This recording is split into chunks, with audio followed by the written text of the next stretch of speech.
નમસ્તે વિદ્યાર્થી મિત્રો, આજે આપણે આ વિડીયોમાં ધોરણ 8 વિષય ગણિત અંતર્ગત વાર્ષિક પરીક્ષાના પેપર 3 તેના સોલ્યુશનની સમજૂતી મેળવીશું, જેમાં હેતુલક્ષી પ્રશ્નોની સમજૂતી આપણે મેળવવા જઈ રહ્યા છીએ।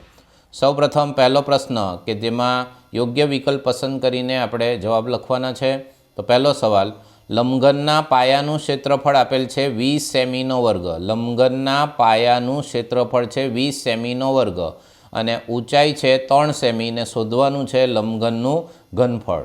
તો અહીં પાયાનું ક્ષેત્રફળ અને ઊંચાઈ બે જ માપ આપેલ છે, તેના પરથી ઘનફળ શોધવું હોય તો લંબઘનનું ઘનફળ શોધવાનું સૂત્ર યાદ રાખજો, પાયાનું ક્ષેત્રફળ ગુણ્યા ઊંચાઈ। આ બંનેનો માત્ર ગુણાકાર કરી દઈએ તો આપણને ઘનફળ મળી જાય। તો પાયાનું ક્ષેત્રફળ છે 20 અને ઊંચાઈ છે 3, તો 20 ગુણ્યા 3 એટલે જવાબમાં આવશે 60, એટલે 60 સેમીનો ઘન। એટલે આ દાખલાનો સાચો જવાબ આવશે એ 60। અહીં પાયાનું ક્ષેત્રફળ અને ઊંચાઈ આપેલ છે, તો આ બંનેનો ગુણાકાર કરવાથી આપણને ઘનફળ મળે। હવે લંબઘનનું ઘનફળ શોધવું હોય તો આપણે લંબાઈ ગુણ્યા પહોળાઈ ગુણ્યા ઊંચાઈ આ સૂત્રથી પણ શોધી શકીએ। લંબઘનનું ઘનફળ શોધવાનું સૂત્ર છે L ગુણ્યા B ગુણ્યા H।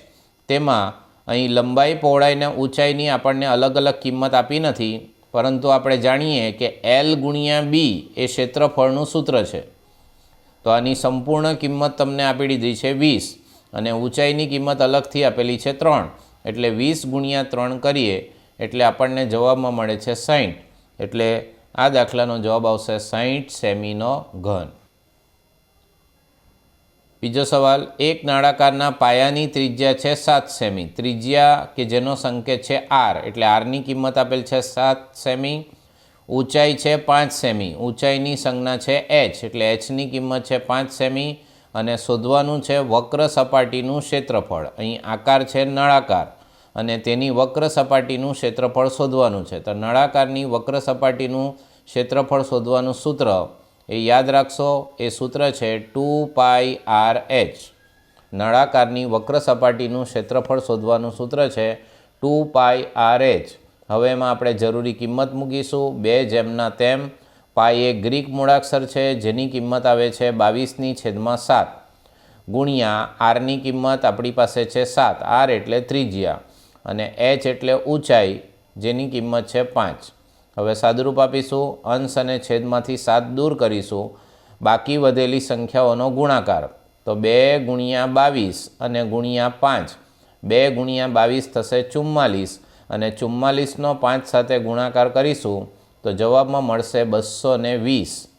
એટલે આ દાખલાનો જવાબ આવશે B 220। આ દાખલામાં એક અગત્યનું સૂત્ર યાદ રાખશો, નળાકારની વક્ર સપાટીનું ક્ષેત્રફળ શોધવું હોય તો એનું સૂત્ર છે 2πRh, જેમાં પાઈ એ ગ્રીક મૂળાક્ષર છે જેની કિંમત છે 22/7, R એટલે ત્રિજ્યા અને H એટલે ઊંચાઈ। ત્રીજો વિકલ્પ, A અને B આ બે રાશિઓ છે તે સમપ્રમાણમાં છે। પહેલાંથી જ કહી દીધું છે કે A અને B સમપ્રમાણમાં છે। એમાં Aની કિંમત 20 હોય ત્યારે Bની કિંમત છે 25, ત્યારબાદ Aની કિંમત 32 હોય ત્યારે Bની કિંમત આપણે શોધવાની છે। તો અહીં બે રાશિઓ છે, એક રાશિ છે A, બીજી રાશિ છે B। શરૂઆતમાં Aની કિંમત છે 20 ત્યારે Bની કિંમત છે 25 અને હવે Aની કિંમત છે 32 ત્યારે Bની કિંમત આપણે શોધવાની છે। અને સ્પષ્ટ કીધું છે કે આ બે રાશિઓ સમપ્રમાણમાં છે અને સમપ્રમાણ એટલે એક રાશિના વધારા સાથે બીજી રાશિમાં વધારો થાય અથવા એક રાશિના ઘટાડા સાથે બીજી રાશિમાં ઘટાડો થાય। તો અહીં તમે જુઓ કે એની કિંમત શરૂઆતમાં 20 હતી, તેમાંથી 32 થઈ એટલે વધારો છે। તો બીની કિંમત 25માંથી કેટલી થશે તો એ પણ વધારે જ થશે।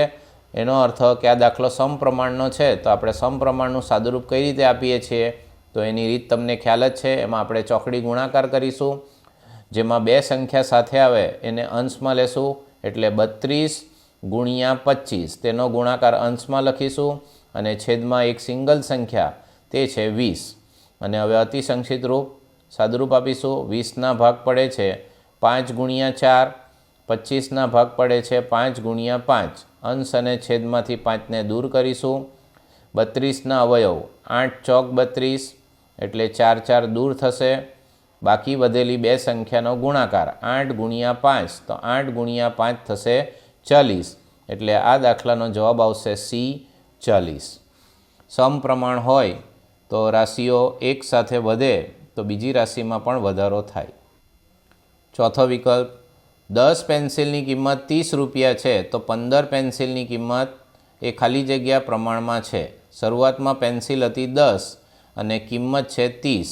હવે 10ની જગ્યાએ પેન્સિલ થઈ ગઈ 15, તો કિંમત કયા પ્રમાણમાં? તો આપણે જાણીએ કે પેન્સિલની સંખ્યામાં વધારો થયો. જો પેન્સિલની સંખ્યામાં વધારો થાય તો કિંમતમાં પણ વધારો જ થશે. વસ્તુની સંખ્યા વધે તેમ વસ્તુની કિંમતમાં પણ વધારો જ થાય. એટલે આ સમપ્રમાણનો દાખલો છે. એટલે આપણે અહીં લખી શકીએ એ સમપ્રમાણ. પાંચમું, દશાંશવાળી એક સંખ્યા આપેલી છે 0.00001275. એને આપણે પ્રમાણિત સ્વરૂપમાં લખવાની છે. તો આની શોર્ટ હિન્ટ તમને અગાઉ પણ જણાવી છે કે આગળ જેટલા 0 હોય તેટલી માઇનસમાં ઘાત આવે. તો આગળ આપણા ટોટલ કેટલા 0 છે? 5 ઘાત છે. એટલે 10ની -5 ઘાત આવશે. અને બાકી વધેલા અંકો 4 અંકો છે, એમાં પહેલા અંક પછી પોઈન્ટ આવશે. તો 4 અંકો છે આપણા 1275. તેમાં પહેલા અંકની બાજુમાં પોઈન્ટ, એટલે જવાબ બનશે 1.275 ગુણ્યા 10ની -5 ઘાત. તો આ જવાબ આપણો કયા વિકલ્પમાં છે? એ છે સીમાં, 1.275 ગુણ્યા 10ની -5 ઘાત. ત્યારબાદ -3/2 આખાની 3 ઘાત છે, તેની કિંમત આપણે શોધવાની છે. તો -3/2 આખાની 3 ઘાત એટલે તે જ સંખ્યાનો 3 વખત ગુણાકાર. એટલે -3/2 ગુણ્યા -3/2 ગુણ્યા -3/2. હવે અંશનો અંશમાં ગુણાકાર કરીશું ને છેદનો છેદમાં. પહેલે સંખ્યાનો સંખ્યા સાથે ગુણાકાર. 3 તાલી 9 ને 9 તાલી 27. એટલે અંશમાં ગુણાકાર થાય છે 27. નીચે 2 દુ 4 ને 4 દુ 8. એટલે છેદમાં આવશે 8. હવે અહીં માઇનસનું ચિહ્ન 3 વખત આવે છે. જો -2 વખત હોય તો માઇનસ માઇનસ પ્લસનો નિયમ છે, પણ ત્રીજું માઇનસનું ચિહ્ન બાકી રહે છે. એટલે આપણા જવાબમાં માઇનસની નિશાની આવશે. એટલે આપણો જવાબ બનશે બી, -27/8. આગળનો પ્રશ્ન જેમાં ખાલી જગ્યા છે, પ્રાપ્ત માહિતી કોઈ ચલના સાપેક્ષમાં વધે કે ઘટે તે જાણવા માટે કે પછી બે માહિતી અથવા કોઈ એક માહિતીને તેના ભૂતકાળની માહિતી સાથે સરખાવવા માટે શું જરૂરી છે? તો એનો જવાબ આવશે આલેખ. ત્યારબાદ એક કામ પૂરું કરવા માટે કારીગરની સંખ્યામાં વધારો થાય તો કામ પૂરું કરવા માટે લાગતા સમયમાં ખાલી જગ્યા થાય. તો એનો જવાબ આવશે ઘટાડો. જો કારીગરો વધે તો સમય ઓછો લાગશે, કારણ કે કારીગરોની સંખ્યા વધારે હશે તો કામ ઝડપથી થશે, ને કામ ઝડપથી થશે તો સમયમાં ઘટાડો થશે. ત્યારબાદ નિયમિત બહુકોણની બધી બાજુના માપ તો એ સમાન હોય, સમાન અથવા સરખા હોય. નિયમિત બહુકોણ એટલે એવો બહુકોણ કે જેની બધી બાજુ અને બધા ખૂણાના માપ સરખા કે સમાન હોય. ત્યારબાદ 6.03 ગુણ્યા 10ની -5 ઘાત તેને સામાન્ય સ્વરૂપમાં લખવાનું છે. આ પ્રમાણિત સ્વરૂપ છે, એને સામાન્ય સ્વરૂપમાં લખવું. તો અહીં 10ની -5 ઘાત છે એટલે પહેલાં તો આપણે 5 0 મૂકીશું. આગળ ટોટલ 5 0 આવશે અને બાકીના અંકો દશાંશ ચિહ્ન દૂર કરીને સંખ્યા બનશે 603. અને પહેલા 0ની બાજુમાં આવશે પોઈન્ટ, એટલે આપણો જવાબ બનશે 0 પોઈન્ટ પછી 4 0 ને 603. પાંચમું, 24x4 y3 z2 તેને -8x2 y2 z2 વડે ભાગાકાર કરવાનો છે. તો 8ના ઘડિયામાં 24 ક્યારે આવે? 8 તાલી 24. એટલે શરૂઆતમાં આવશે 3 અને અહીં માઇનસની નિશાની હોવાથી -3 આવશે. x4 અને અહીં x2. તો 4 ઘાતમાંથી 2 ઘાત બાદ કરીએ તો વધે છે x2. ત્યારબાદ y3 માંથી y2 બાદ કરીએ તો વધે છે y. અને z2 ને z2 તો બંને દૂર થશે. એટલે આપણી ખાલી જગ્યાનો જવાબ આવશે -3x2 y ભાગાકાર કરતા. છઠ્ઠી ખાલી જગ્યા xy કૌંસમાં x2 વત્તા yના વર્ગનું સાદુરૂપ. તો બહારના પદ વડે અંદરના બંને પદનો ગુણાકાર કરીશું. સૌપ્રથમ બહારનું પદ XY એને અંદરના પદ Xના વર્ગ સાથે ગુણીશું. પછી વત્તા ફરીથી બહારના પદ XYને અંદરના પદ Yના વર્ગ સાથે ગુણીશું. અને હવે ગુણાકાર કરીએ. XYનો ગુણાકાર Xના વર્ગ સાથે કરીએ તો X કુલ 3 વખત થાય છે, એટલે આપણે લખી શકીએ Xનો ઘન અને Y એક જ વખત છે. અને વત્તા બીજા પદમાં X એક જ વખત છે જ્યારે Y કુલ 3 વખત છે, એટલે આપણે લખી શકીએ XYનો ઘન. એટલે આપણો જવાબ આવશે Xનો ઘન Y વત્તા XYનો ઘન. Xનો ઘન એટલે Xની 3 ઘાત Y અને વત્તા XYની 3 ઘાત. આગળનો પ્રશ્ન, માંગ્યા મુજબ જવાબ આપો. સૌપ્રથમ લંબઘનનું કુલ પૃષ્ઠફળ શોધવાનું સૂત્ર. તો લંબઘનને કુલ 6 બાજુઓ હોય છે અને 6 બાજુના ક્ષેત્રફળનો સરવાળો એને કુલ પૃષ્ઠફળ કહેવાય, જેને સીધા સૂત્રથી લખવું હોય તો લખાય 2 કૌંસમાં LB વત્તા BH વત્તા LH. એમાં L એટલે લંબાઈ, B એટલે પહોળાઈ અને H એટલે ઊંચાઈ. બીજો સવાલ, આપેલ સંખ્યાને સામાન્ય સ્વરૂપમાં લખો. 5.4 ગુણ્યા 10ની -8 ઘાત. તો અહીંયા 10ની ટોટલ -8 ઘાત છે, તો શરૂઆતમાં આપણે આગળ 8 ઝીરો મૂકીશું. કુલ 8 ઝીરો અને પહેલા ઝીરોની બાજુમાં આવશે પોઈન્ટ અને 5.4માંથી પોઈન્ટ દૂર કરીએ એટલે બનશે 54. એટલે આપણો જવાબ આ રીતે બનશે 0 પોઈન્ટ પછી 7 ઝીરો અને પછી થશે 54. ત્રીજો સવાલ, એક રકમ છે એના અવિભાજિત અવયવ એટલે અવિભાજ્ય અવયવ પાડવાના છે. તો સૌપ્રથમ 14ના અવયવ, તો 14ના અવયવ થશે 2 ગુણ્યા 7. બાજુમાં છે A એટલે ગુણ્યા A, ત્યારબાદ ગુણ્યા કૌંસમાં થશે 3 વત્તા A તેના અવયવ જેમના તેમ, અને પછી ગુણ્યા બીજા કૌંસમાં થશે 2 વત્તા B. આ રીતે આપણે એના અવિભાજ્ય અવયવ પાડી શકીએ.